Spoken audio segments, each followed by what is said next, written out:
જય માતાજી મિત્રો, સ્વાગત છે નવા વ્લોગમાં। તો મિત્રો આજનો વ્લોગ આપણે ચાલુ કરીએ જુનાગઢથી। ડુગા આવું થઈ રહ્યું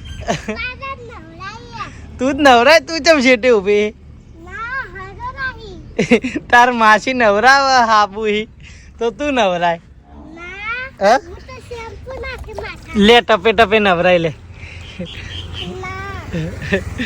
નવરાવજે પડકરા જોજે નવરાય નવરા કી ટપ પીડવા હું હતો વેર જુઓ પડી ને કે હરોળા હા તને ખબર પડે હરોળા તો જો મિત્રો પાડન બાર નવરાવા લાવ્યું જેવું નાય હે જુઓ। તો મિત્રો જો ટીની બેને બધી કેરીઓ પટાઈ દીધી। આ છેલ્લો દાડે ને મમ્મી ખાવાની શું રસ બનાવવાની શું તો જે કેરી ખાય એને રસ ના મળવો જોઈએ પણ અબળું પડે કહીએ એટલું કે અમાર ખાવા લાયે ને કેવું કરવા લાયે એવું ના હોય। કો તો કેરી ખાવી કો તો રસ ખાવા। અમે કેરી ખાતા નહીં, તમારો રસ અમૂલ લમણો હોય। પણ તમારે ખાવા તમારી દીકરીઓ કેરીઓ ખાઈ ને રસે ખાઈ એ પણ એવું કે અમે જોઈને ના પાડી એ ખાઈ પણ એવું ના હોય ને। કો તો રસ ખાઓ કો તો કેરી ખાવી। મારા તો કશું કહેવાય ને કોઈને ખાવામાં તો ના કહેવાય, ખાવા ના કહેવાય, વાત સાચી। આ તો ભાઈ બધાને કેરીઓ વેચીને હાલ દેવાની। અમારે તો ત્યાં પેલા બી એનો તો તેમાં તો બાપા એવું કરતા લાવે વસ્તુ ફટફટ બધાને વેચીને જ આપીએ કે જેને ખાવ એ ખાય અને પડી રાખવું પડી રાખે। હવે નહીં લાવવાની પેટી, હવે આખો દાવો નહીં લાવવાની પછી 2-3 પેટી ખાઈ ગયા ને મમાઈ આપી હતી મમાઈ નથી આલી પેટી તો પાળું ચોપ પાળું કંથા મમાય હા કંઠા મમાઈ આપી શાખાનું બનાવ્યું બીજું બનાવ્યું બે વિના બનાવ્યું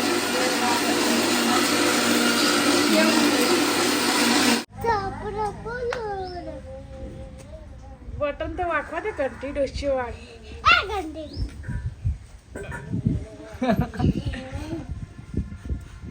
टूटिया बापजी में वरसाओ घंटी घंटी डोसियो न सापर पलाड़ो गाजे गा के જેટલું આવડે એટલું। આ સીધું ગાતો તો એવું ગા ગા ગાડી ગાડી ડોસી આના સાપના પલાળો અને તું જાદુ થી જાદુ આવું પહેર્યું હતી હા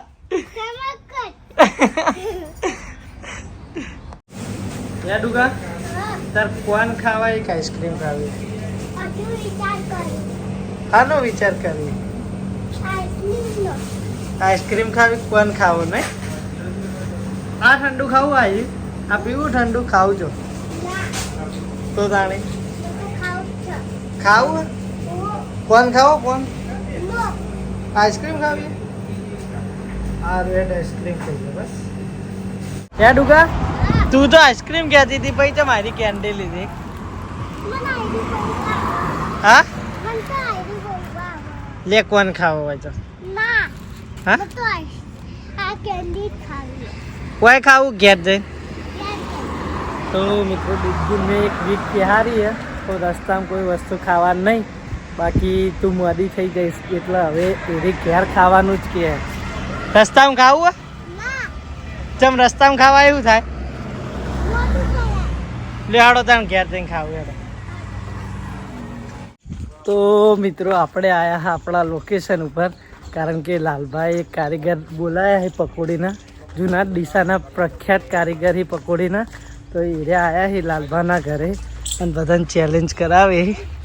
ચેલેન્જ નહીં, બધા ખાઈ ખાલી ખાવા માટે ચેલેન્જ નહીં કરાય, ચેલેન્જ નહીં, ચેલેન્જ તમારે કરવાની। एकदम इन्होंने वक्त बदल दिया, जज्बात बदल दिए, जिंदगी बदल दी। ચેલેન્જ તો હું તો યાર ખાઈને આવ્યો। હા મહેમાન કે સાદેવ આ તો સાદેવ થોડી ચેલેન્જ કરી ના હા ચેલેન્જ કરવાનું મારું કામ નહીં। સાદેવ ભાઈ ચેલેન્જ કરશે આજે અમારા ગોવિંદજી ગલ્લા વાળા હે ને હાલ દુકાને હી, બાકી એ ચેલેન્જ કરી દો। જો આ ચેલેન્જ કરવા આવો આ બાજુ જો ચેલેન્જ કરવા વાળા દિલ્હીજી આવી ગયા છે। આ ચેલેન્જ માં આપણે ના રહે ચમ માર મારથી યાર તમે એટલે ખાવા ના ચાલે, ખાઈ લે એવું 2-3 પણ આમાં તો ગોવો જ ચાલે. ગોવિંદજીની બોલબાલા છે. ડુગુ તાર કરવી છે? ના તો મિત્રો મમ્મીને અચાનક ચક્કર આવવા લાગ્યા. શું થાય મમ્મી? ચક્કર આવી એ એસી મૂકી ના ચક્કર આવી તને કીધું. પણ સુબાની માં ઊંઘી હતી ને હા પક્કી ભાઈ ફોન ચાલુ હતો. હા. આમ પિંકી ખખડાવી હતી ખોલવા ઊભી હતી ને એટલે આમ એવી રીતના શીખે છે રીતના ઊભી થઈ ને તે આમ અથડાણી પેલા દિવાલે હા આમ માથું તો નતું હિસકાણું પણ આમ આટલા ટક્કરણી અને સુબાન ચક્કર ચાલુ થઈ જાય ને તે આમ બધું ગમોહન એવું થાય ને તે હુઈ જાવ છે બનતા. એ વધારે થાય એટલે ઊભી ના થઈ ગયા. અને આ બાજુ જો ડુગ્ગુ ચિંતામાં આવી જઈએ નાની ને ચક્કર આયા એટલે મેદી મુકાઈ ના આવી તું તો. આ બાજુ ડુગ્ગુ હંગાત આ બંટુય મેદી મુકાઈ ના આવ્યું હો. તામી મૂકી બે જણા. બુનલી હુઈ તો કે બે જણા ભેગા થઈને હુઈ જાઓ શાંતિ કે મેદી હાચવાની તમારે. જો ના નાને કોક થાય. શું થાય મમ્મી? કોઈ નહીં થાય. ચક્કર જ આવે. તારી અમે કોમેન્ટ આવી હતી આશાબેન ને કે છોકરીઓ એક તમે જેમ કોમ કરો છો તાર શરીર જોઈ. આશાબેન કોક હોય ને તરત કોમેન્ટ કરીને કહી દઈ હો બા. જી બાર ને વાહ કે તમે એકલા ને એકલા ચમ મથ કરો કે તમારી છોકરીઓ હી તો કોમ કરીને કે. શું એ કરી છે આશાબેન આપણા લાલભાઈ ઘેર નતા આવ્યા આપણો વિડીયો સબસ્ક્રાઈબર એ રે આયા ઓય આયેલા હા તો આપણા ઘરે ના લાવે. તો આમ ઈથી આઈને પછી જતા રહે તો વિડીયો લોકેશન ઉપર આવ્યા પેલા આયો હશે હતા. જે ગમના અમદાવાદ બાજુ નહીં. હા હોય એટલું બધું આયા તો ખરા કોક. મિત્રો આ બાજુ જો શક્તિ જોબુડાએ આપણો મેળ નતો આવ્યો કાલ જોબુ ખાવાનો એટલે શક્તિ નમી લાયા હા અમાર જોબુડે જોબુ ખાવા. શક્તિ કેવી મજા આવી કે સાચું બોલજો. જોબુ કેટલા બધા હે કેટલા વેણે બતાય ઘડીક વારમાં વેણાઈ છે કે નહીં? તમારે જોબુડે યાર પાતળી ડાળીઓ હી ફાવતું નહીં. જોબુ તો હી પણ પાતળા ડાળા ઉપર આયા હે. કોઈ જેવા જોબુ હી કે એક નંબર નહીં. રોજ મળે યાર. તો મિત્રો આપણે પેલી બાજુ જઈને જોબુ ખાઈએ. મિત્રો અમાર ડુગ્ગુન હે ને નીચે અમે જે વેણિયાલતા હતા ને એ જોબુ ભાવતા નતા એટલે એના હે ને જાતે જોબુ વેણી ખાવા હતા. તો એના અમે હે ને આ કુંડીના ધાબા ઉપર ચડાવી હે. આવી તું ખુશ ને ડુગા? આવી મજા આવે? તમે ઉપર આવતા તો આવી જાઓ. હવે ઉતરશો જેવી રીતે? સીડીઓ તો હી જ નહીં. સીડીઓ તો હી જ નહીં. જો આવી સીડીઓ ઈકડે નહીં. જો પડી જઈશ આવી જે રીતે ઉતરશે તમે? હેડ મન ભરીને જોબુ ખાઈ લે. ઉતરવાનું તો તારો મોમો નહીં બેઠો. હું ચિંતા કરી લે. હેડ જોબુ ખાઈ લે તું તાર. कौन है ये लोग कहाँ से आते हैं ये? ના રે એવો સુપરમેન બનવાનો મને શોખ નહીં હો ભાઈ. મિત્રો મોમાના મંદિરના દર્શન કરી લ્યો તમે. જોઈ લ્યો આપણે મોમાના મંદિરે આવ્યા હતા. મંદિરે તાળું હાલતો. તો મિત્રો જો આપણને ભાડીને બતક અંદર જઈ રહે. તો મિત્રો ડુગ્ગુન કાલ નહીં પરમ દિવસે ઘરે જવાનું હ એટલે ડુગ્ગુન આપણે મામાના મંદિરે નજારો જોવા લાયા હા. આમ તો વિડીયોમાં જોવા હા પણ આજ રૂબરૂ લાયા હા. ડુગ્ગુ જોયું પાણી બહુ ઓછું થઈ ગયું. બાકી પહેલાં જેટલું બધું હતું. ના ભાઈ આપણા અજાણ્યા પાણીની મસ્તી નહીં હોય. ઊંડું હોય કે ના હોય આપણે ચેક કરવું નહીં. પેલો ભાઈ મરી ગયો ને શક્તિ પહેલાં જેવી વાત ફેલાવણી હતી ખબર? આપણા ઘર પાછળ પેલો છોકરો મરી ગયો કે મોહમ્મદ મંદિરે ડૂબીને મરી ગયો કે. એટલે મને તો એ વખત એવો આંસકો લાગ્યો ને. હું કહું મોહમ્મદ મંદિરે મોમાનો આટલો બધો હાથ હ અને મોહમ્મદ મંદિરે આવી ઘટના ના બને. પછી આ તો રહીને વાત બહાર આવી કે આ તો બીજે ચોક કેનાલમાં નાહવા ગયા હતા ને ઈકન ડૂબીને મરી ગયા. મિત્રો ખરેખર અમારા મોહમ્મદ મંદિરે મોમાનો બહુ જ હાથ હ અને મોમા બધાના ધારે કામ કરી. આ બાજુ આવો જો કેટલું પાણી ઓછું થઈ ગયું હ તમને બતાવીએ. મોહમ્મદ મંદિરે જ મોમાની કૃપા હોય એટલે એવી કદી ઘટના ના બનવા દે મોમા. જો આ નજારો જુઓ કેવો લાગે. હા આમ તો ઠેઠ ડૂગું તો આવતી હોય. ઠેઠ તો આવતી હા એટલા સુધી હોય. ગરમી બહુ અતિશય પડવા માંડી, વરસાદ આવતો નહીં એટલે જુઓ જેટલા સુધી પાણી ખેંચાઈ ગયું હે. હાવ બિલકુલ પાણી ઓછું થવા જઈ રહ્યું હે. જુઓ એકદમ ન ધારાય. પક્ષીઓએ પીવી અને ગરમીએ પાણી પીવા. એકદમનું ખાલી વરસાદ થા દબાઈ એટલે પાહુ મોમાન મંદિર ફેર જેવું હતું એવું ને એવું થઈ જા. હું ખવડાવી શકતી ચોઈ લાવે લે. હા કોઈ પડી તું ઝાંકી પછી ફેંક્યા વગર. આ બાજુ નહીં માસલ્યો, પેલી બાજુ. વરસાદ નહીં આવતો ભાઈ.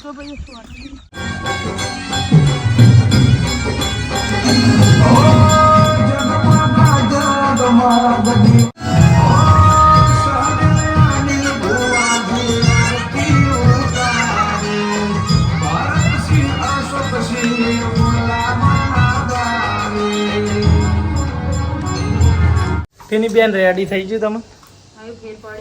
હા એટલા લોટ વધવા વળજે. લોટ તો ભાઈ ભૂમિ હાલ આવી એટલે શું કરે ત્યાં મોડું થઈ ખેતરમાં. હારું હેડો જલ્દી જલ્દી પહોંચજે. રોટલી કરશે ભૂમિભાઈ. ખીચડી મૂકી હા અને લોટ બાંધીને આવી રોટલી મારે જ કરવી પડશે. આ પણ ભૂમિ કરી દે તારું કા કરવી? ભૂમિ ચૂલા પર કેમ નૂકશે? ના ના એ કરી દે.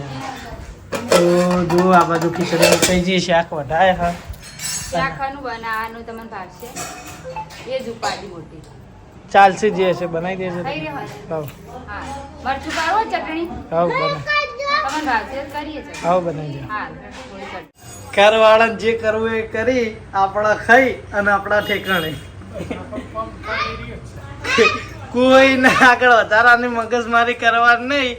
ચૂપચાપ એકલા ખાઈ અને ઠેકાણે થઈ જવાનું ટિફિન લઈ. ઇવન મા બાપનું કોઈ નહીં વધારાનું બોલવાનું જ નહીં. એકલા ટાઈમે આયા કોઈ હા હા. તો મિત્રો પપ્પા એકલા ખાવા બેઠા હતા ને લગભગ ખાઈએ રહ્યા. સાસ પીવી છેલ્લે. આ બાજુ અમાર ટીની બેન ના કોમમાં નવરાઈ નહીં જોવા. ખાવાનું સંપૂર્ણ બનાવી દે પણ તોય ચટણી બનાવી. એટલે તારા પપ્પા આયા હતા રોટલી થતી હતી ને બહાર હા તો કે ખાવા લાવ હું ખાઈ લો ત્યાં ઘણાથી લઈને ખાઈ દીધું. વાહ તેમાં શાક એટલું બધું બનાવી ચમ ચટણી બનાવી. શાક પાવા નાખો ને તો વળી ચટણી ખાઈ ને બરાબર બનાવી દે હળો તા. એટલા ઓલું તારા પપ્પા શાક નહીં લીધું તો તો નહીં લીધું હોય બહુ મને ખબર ને આથેલા ને એટલે શાક બહુ ના લઈ જાય. શાક રોટલી ગોળ ને એવું જ ખાઈએ. હું કઈ ડુકુ મામા વધારે નહીં લેતો જાતે લઈ લો એટલે ઓછું લઈ આવો કોકાલે તો એટલે વધારે આલે. હા શ્રીપાલ રે હવાના જ વ્લોગમાં આયા નહીં. ઓ શ્રીપાલ શ્રીપાલ રાધે રાધે. બોલો શ્રીપુ રાધે રાધે. તકો સિપાલ તકો કી તકો તમાર બુન બોલાવી તકો. આજો શ્રીપાલ રાધે. આયા હું ક્યાં તને પકડ્યો? એ જો વ્લોગ જોઈને બંધ થઈ ગયો હતો. શ્રીપુ ઓ શ્રીપુ તમાર બુન રમાડી જો. રમાડજો આવડે રમાડતો. વાહ આ ભાઈ વાતમ ખરી ખરી કેવું કરી દીધું કે ઓલે આ કોક થયું હે ને એને. મેલ ઉખરા હા હા મમ્મી લાઈ જાય. તો મિત્રો હવે જમીન આપણે ઘડી બેઠા હા. જો આ બાજુ ભાઈઓ રમી રહ્યો અને ડુગ્ગુ તો સૂઈ ગઈ હા. પેલી બાજુ ટીવી ચાલુ હતી પણ મારા બેનના ફોન આવ્યો એટલે મમ્મી જોડે જઈએ. તો જો ભયું ઓ ભયું આજનો વ્લોગ હવે આપણે અહીંયાથી પૂરો કરીશું. હવે એડિટિંગને કરશું અને વ્લોગ અપલોડ કરી દેવું એટલે જેથી કરીને સવારે વ્લોગ આવી જાય. તો વ્લોગ આપણે અહીંયા પૂરો કરીએ છીએ. વ્લોગ ગમ્યો તો કોમેન્ટ કરીને જણાવી દેજો. આપણી ચેનલને લાઈક શેર સબસ્ક્રાઈબ કરી દેજો. મળીશું નવા વ્લોગ સાથે નવા રૂટીન સાથે. ત્યાં સુધી જય માતાજી. હવે ગમે એમ એડિટિંગ કરીએ. તને આવડે બકા એડિટિંગ? આવડે? મોટો થઈને શીખી જજો. આવડે? હા હા